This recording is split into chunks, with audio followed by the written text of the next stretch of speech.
What's good, people? Uncle Hotep back at it again. Happy Monday. A few things to get off my chest on the docket. You know, Hotep's been told you. Episode 5 this Thursday, streaming on Vibe High YouTube channel. Check us out. Follow me on Twitter. Handy me him backup burner account, Uncle Hotep. Now, R. Kelly released a song, man. I admit it. Listen, man. Listen, I'm not gonna go through a listen through with it. I did go through it this morning. I seen people crying about it's too long, 19 minutes. I don't got time. Like, listen, I was up trying to get my daughter up this morning, so at one point I gave up for a few minutes. I was like, I'll give her half hour. I'll go back downstairs. I'll listen to this. That's a day of life being a father, man. Support my father series, please, people. Anyway, you know, he touched on a lot of things. You know, in one particular case, the big case, you know, the videotape, the one he went to trial for. He said he was set up. You know, it's a classic. I mean, the music wise, we know it's R. Kelly. He's great. You know, I mean, he's one of the best that ever did it. You know, there's nothing I say about it. It sounds musically good, this tape. But I guess the more important thing is the stuff inside it, right? The material in it. He said he was set up, which, you know, I don't know. You know what I mean? When you're that, what I'm saying, when you're that big, you know, in the world, like music-wise, you got a lot of influence and shit like that. And I always say, like, just like during the 60s, they just popped those musicians, right? They just put them in the dirt. But, you know, in now in the 90s, and when that happened, you know, they set him up for doing dumb shit. You know, does he like young girls? Probably so. It seems like it. He said he was in love with Aaliyah. He said that on the song. He said it was love. Is that? I don't know. I don't know what to say about that. You know, but I do envision. I do know that the music industry and the film industry, that's like a different world from where I'm living at right now. So I'm not gonna.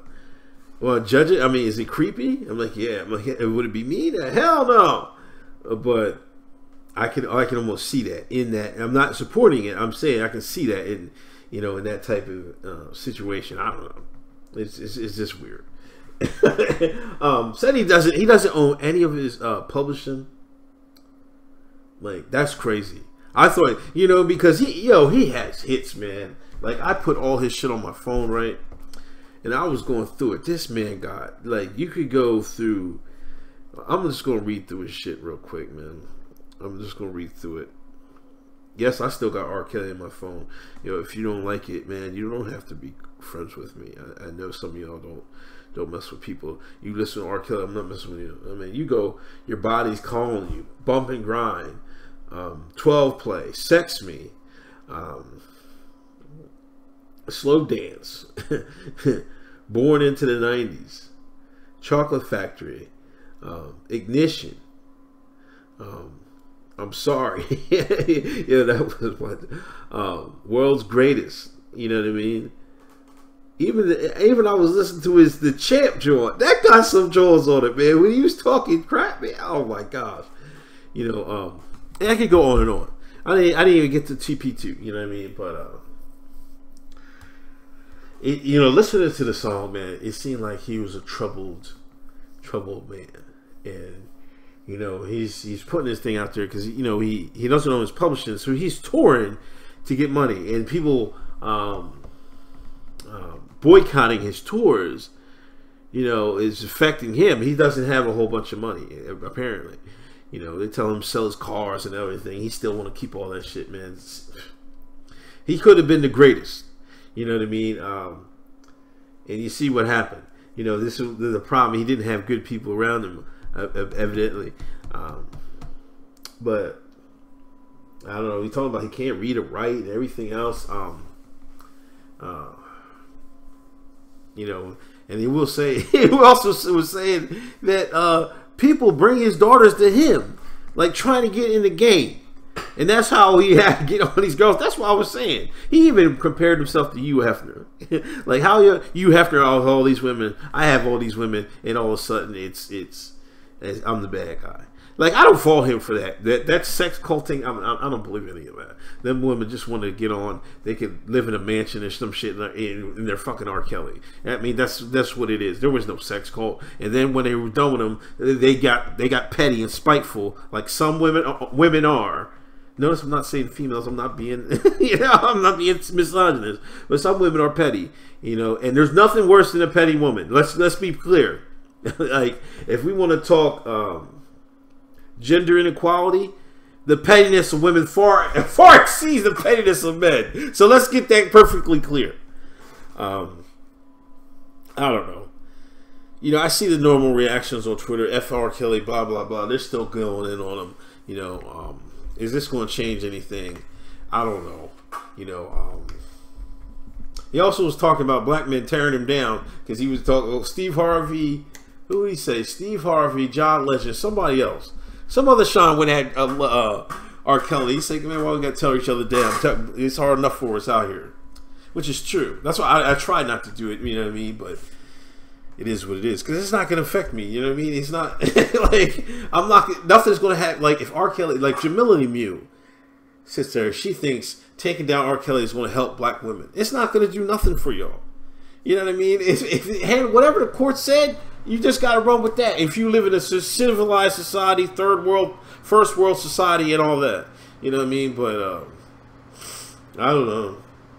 I don't think he's the worst person in the world. I don't think he's the best person in the world. Will I still listen to music? Yeah. It doesn't. The world's not going to stop. You know what I mean? And he's still a talented artist. He'd be one of the talented artists of all time. You ask me. But the things that happen, I don't think we have the full truth on it. Like he was saying, he was set up. Now, of course, he was set up. You know what I'm saying? They recording it. They put it out there. This is how the man keeps people under control. So even though he beat the case, his career is still it was done. It was really done. He still released music and stuff like that. But they was going to hit him with the other hammer, bring this back up like they did. You know what I'm saying? And his career is going to be done. This is how the man, the Illuminati, the brackets do things. This is what Harvey Weinstein was doing. Y'all don't put two and two together, man. I swear, I'm trying to paint the picture for the shine to put it together. You know what I mean? But they don't want to put it together, man. It's sad. But anyway, go listen to it. This time I'm gonna put the link to R. Kelly's song in the box. Y'all can listen to it, see whatever. If you have 19 minutes. I know some of y'all can't multitask, man. Some people complain I can't do it. I don't got time. Like, well, you listen to bullshit all else day, man. God damn. Listen to the R. Kelly. Anyway, I like the song. I thought it was decent. Anyway, this is Uncle Hotep. Peace. Check us out Thursday. Hotep's been told you.